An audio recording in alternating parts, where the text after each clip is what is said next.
So thanks for joining us. We're here to present Delegate to Elevate. Work harder. I'm sorry, work smarter, not harder with an assistant. And we're just going to start with some introductions, and I'll let my wife Stephanie introduce herself. Hi, I'm Stephanie Bull. I'm the CEO and co-founder of Pro Assisting, and thank you so much for having us today. I just wanted to talk a little bit about my experience as an assistant, and then I'll turn it over to Ethan. So I spent the majority of the past 15 years of my career working as an executive assistant slash chief of staff for two different CEOs in the hedge fund world in New York City. And it was there that I cut my teeth as an executive assistant, really learning the ropes and learning that an assistant is not just one who sort of answers the phones and makes appointments, but rather an executive assistant was someone that was in charge of, I was in charge of booking private travel. I was in charge of all the board meetings at the company, taking charge of a multi-million-dollar construction project for my my boss's home on the coast of Connecticut. And then I decided to switch gears, and I worked in the world of fashion for a stint. I worked for the CEO of J. Crew, Mickey Drexler, in the corporate office at J. Crew. And I was the one of 8 assistants. I was in charge of 8 assistants. So as you can imagine, it was a very busy and chaotic world. So that is how I got started. I'm going to let Ethan talk about his experience. Hi. Yes, I moved to New York about 25 years ago, and I got started in the entertainment industry. And in the entertainment industry, the assistant position is the first step for a majority of people who are currently working in the entertainment industry as agents or producers or other people in different roles. And after working in entertainment in New York City for about 5 years, I switched over to advertising. I was assisting the chief operating officer and chief strategy officer for a multi-billion-dollar ad firm. It was there that I led a team of about 15 assistants, and we supported about between 60 and 80 executives. And then to kind of cap off my my corporate career, after we moved upstate to start our family, I worked in healthcare for a $2 billion healthcare network. I assisted the CEO, and I was also director of administrative services, where I oversaw a team of about 80 assistants, and we supported about 250 healthcare executives throughout the whole network. That role, in addition to being the executive assistant to the CEO, included the hiring and the training and the setting expectations and the working of the org chart to manage the workload and level, and kind of reform the support system and what that looked like for the organization. And then about almost 3 years ago, at the beginning of 2018, so it'll be coming up on 3 years soon, we started Pro Assisting as a remote executive assistant company. So today we want to talk about, what the goal is if you decide to work with an assistant in your business. And that is to free up time to focus on your business. It's pretty simple, and it should be. So if you could take a minute and just think about how much your time is worth. And when we say how much is it worth, monetarily, that is obviously part of it. But time and quality of time and where you spend that time is another part of it. Instead of having to book travel to for your upcoming conference, you could be, reading your child a story before bed. And so when we think of what your time is worth, it's not just monetary. And then you got to think about breaking that time up into 15-minute increments. And are you spending each 15 minutes on things that you want to do and that light you up and that are moving your business forward, or are you spending that 15 minutes on things that an assistant could do that you don't like? Maybe waiting on hold for an airline to change your seat assignment, or mapping out the upcoming board meeting, or adding your kids' sports schedule into your calendar so you can work your work schedule around those sports schedules. Just something to think about. So it all comes back to which tasks and projects could you delegate? And when we talk about delegating like that, we're talking about both business and personal tasks. We don't differentiate between the two. And when you give yourself that time back, you have an opportunity to improve the quality of your life and your business. The line between work and play, if you will, or work and family has obviously become blurred with the rise of technology. And so you really need to make some decisions about how best to use your time and get the most out of it. Now, before we can talk about, how to integrate an assistant into your world, it all comes down to choosing the right assistant for you. And that's a question that is different for everybody. It depends on whether you've used an assistant before or not. It depends on what part of the cycle your business is in. And it depends on what you want to use your assistant for. So we are going to talk about some generalities here, but want you to understand that sometimes you see the term administrative assistant versus executive assistant. Sometimes an administrative assistant is actually doing the work of an executive assistant, and other times an executive assistant is doing the work as an administrative assistant. Now that I got that out of the way, we can break this down the way that we view it. And an administrative assistant is more task-based assistant, someone who is earlier in their career, someone who might use that role as a stepping stone into a different part of the organization that they're working for, someone who works for a larger number of executives and supports a larger number of executives, whereas an executive assistant handles everything that an administrative assistant does, such as the scheduling and the travel and the expense reports and time reporting.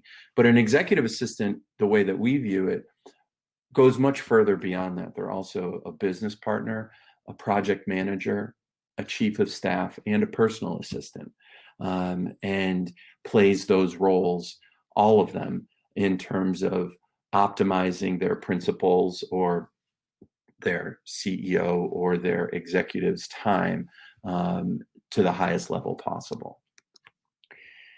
And now, especially in COVID time that we're in, the difference between an in-house full-time assistant versus a remote assistant is kind of really blurred. But it is something to consider when you're thinking about the right assistant for you.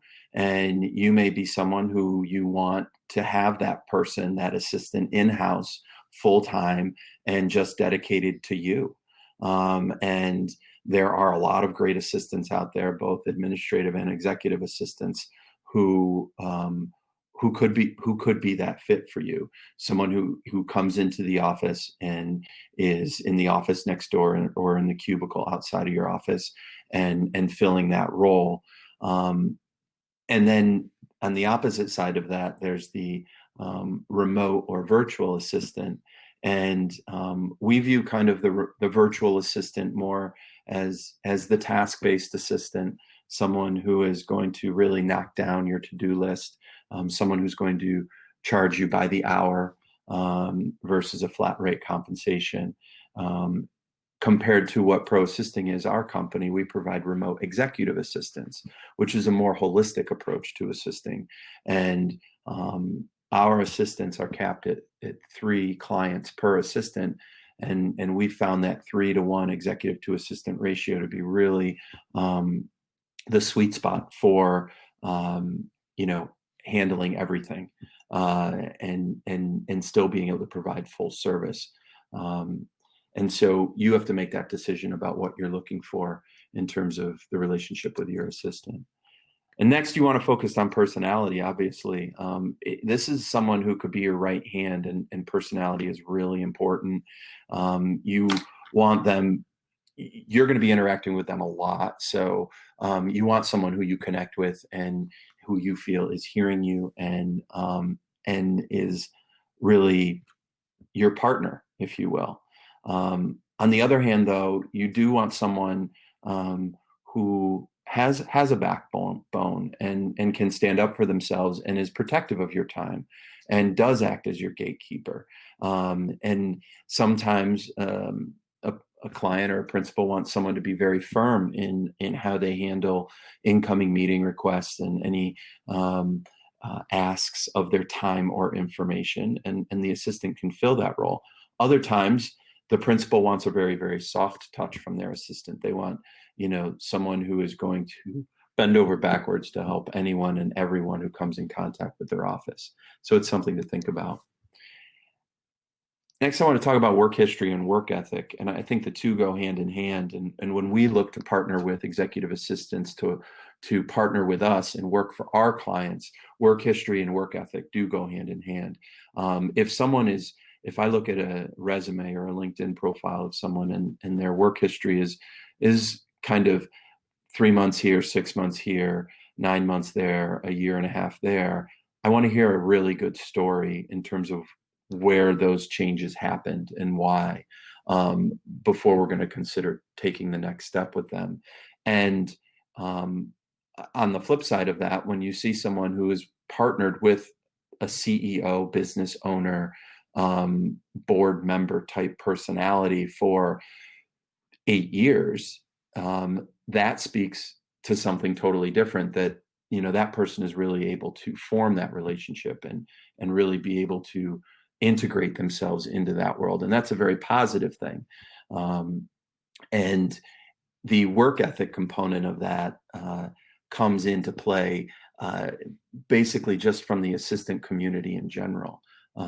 We are advocates of the assistant community, all kinds of assistants. And if you are in this job, your work ethic really has to show. And combined with your work history, that is definitely something that we take into consideration and we ask questions around. If your boss called you at 4 p.m. on a Sunday afternoon, would you answer the call? That's just a very simple question that tells you a lot about the relationship between the assistant and their principal. Next, being an assistant is providing a service. You're doing something to someone. You're providing them with information, with an outlet, with a one point of contact, and it's a different kind of mindset. LinkedIn profiles and resumes don't ask it, but I always do. I always ask candidates, have you ever worked in a restaurant? Or have you ever worked at a hotel? Or have you ever worked somewhere where you're constantly interacting with customers? That service-based mindset goes a long way in terms of being a big step in the right direction for having a positive assistant. Combined with that is the idea that we have of high-touch hospitality. Now, while service is something that's done to you, hospitality is how someone makes you feel.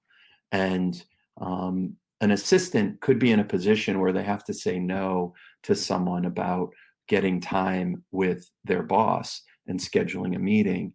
And in one instance, that person can walk away from that interaction and be like, wow, that person was a real jerk. Where in the other instance, that person could walk away and say, wow, I don't know what it was about that assistant, but they were great. Maya Angelou said it's not always you're not always going to remember what someone did, but you will always remember how they made you feel. And that part of hospitality is definitely something you should look at in your assistant. Now I'm going to turn it over to Stephanie. So now that you've found the right assistant for you, the $1 million question is, how do you best integrate your assistant into your worlds, your business world and your personal world? So right off the bat, introducing your assistant to all of your contacts, personally and professionally, is really, really important. That signals right off the bat that your assistant is valuable to you and can be trusted. And it also is just a really easy way to start sort of taking things off your plate, because as these introductions happen, people are going to realize that you are now the go-to person rather than your executive. And that's going to make your executive happy as their life becomes simpler. Um, this One of the easiest ways to do this is going right into the next point here, where I say copy them on emails. So copying your assistant on all emails is something that I really prefer. It might seem redundant at times and unnecessary, but by right off the bat, sending an email to someone and saying, copying your assistant and saying, I want you to meet Stephanie Bull. She's my assistant. Her information can be found at the bottom of this email, and her email address is obviously here. And that just signals that you, again, can be trusted. And All right. yeah, sorry, just had a hiccup. And even more importantly is you're sending your assistant a signal that you care about them and you want them to be involved and get a complete view of your world. And this also, in turn, is going to give your assistant a lot of context into your working world, especially. I've found it really difficult. As one of the hardest parts about being an assistant is when you're copied on emails and you're not copied on all the threads. So you find yourself, especially in the beginning, sort of piecing things together and trying to figure out where a project is going or where a conversation is going. And the best way to avoid that confusion and really integrate your assistant is by putting them on all the emails. So that is really good in helping them get the big picture, and also, again, instilling that trust in them and giving the signal to other people that you can be trusted to take the ball and you don't have to have the executive involved on everything. The third point is mine their past experience. So your assistant is probably a veteran of several years, and it could be your industry or different industries. And they're going to be really helpful. They're usually really good with people and really good with reading situations. And especially with your employees and coworkers, before sending out a company-wide email or having a company-wide meeting, it's really nice to ask your assistant, how does this sound? How is this coming across? Is there a better way to say this? Most likely your assistant will step up to the plate and say, actually, I think it would be better this way. And so just relying on them like a right hand, and trusting their judgment is really important. Give them your time. So this is a lot of people have sort of the urge to just say, okay, now I have an assistant, here, take the ball and run. A lot of people are like that. Some people are more micromanagers, but in either case, the more time you can give them, especially in the beginning of the relationship, the better off you're going to be in the long run. This usually starts out as a daily check-in. Face-to-face is ideal. Over email is acceptable, but you really want to touch base with them. Do they have any outstanding items that they can't move forward with until you have given input? A lot of times they'll be stuck as the bottleneck until you make a decision. And so the more regular you can make these check-ins with your assistant, the more efficient they will be. Over time, you're going to find that those check-ins don't need to happen as frequently because they will be able to make decisions and use their own judgment based on what they know about you and your rhythm. But really putting that time in the beginning is really worth it. Discuss confidentiality expectations. So I have a very brief personal example. When I was working in the hedge fund world, I worked for a very confidential person, or a very private person. He guarded his schedule like no one I'd ever met before. And I remember he received, in my second week of working for him, he received a phone call. He was out of the office, and it was a friend from college. I took down his name. His name was in his contacts, so I knew that they knew each other. And I went ahead and told this man that my boss was not in the office. In fact, he was on vacation, and I told him where he was on vacation. So that person then got in touch with my boss by email and said, I heard you're in, California, and I'd love to meet up. So I get a very angry phone call from my boss saying, I never want you to share my whereabouts or my schedule with anyone. I am a very private person. Do not let this happen again. Thank you very much. Well, I was very upset, and I never did that again. I never made that mistake again, as you can imagine. And I really sort of looked at his life like, I'm the gatekeeper. Ethan mentioned this before, but you're the gatekeeper. You do not, tell someone if your boss is going to have time for something. You can be very vague. There's a nice way to do it. You can be very pleasant while being assertive and guarded. Now, on the flip side of that, if you are trying to plan a meeting for your boss and people are asking for availability, obviously you can provide information like that, but just be wary of divulging anything that your boss would not be comfortable with. The last thing I wanted to talk about is fighting the urge to do it yourself.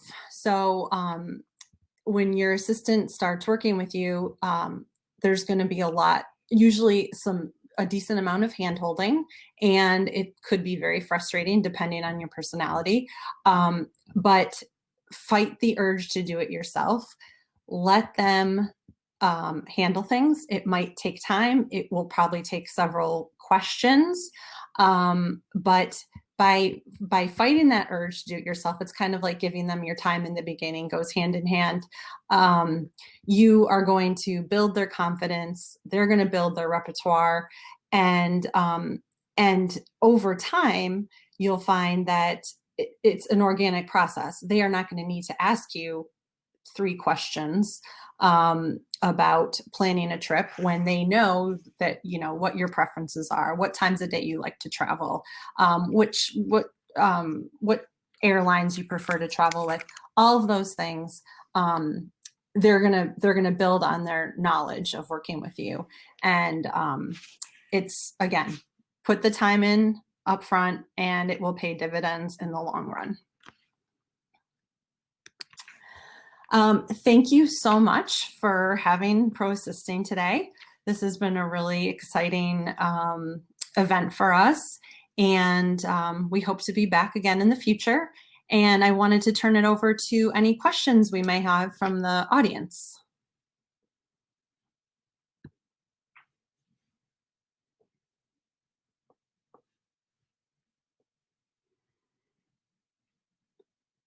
Hi, Casey. You say you definitely need an assistant.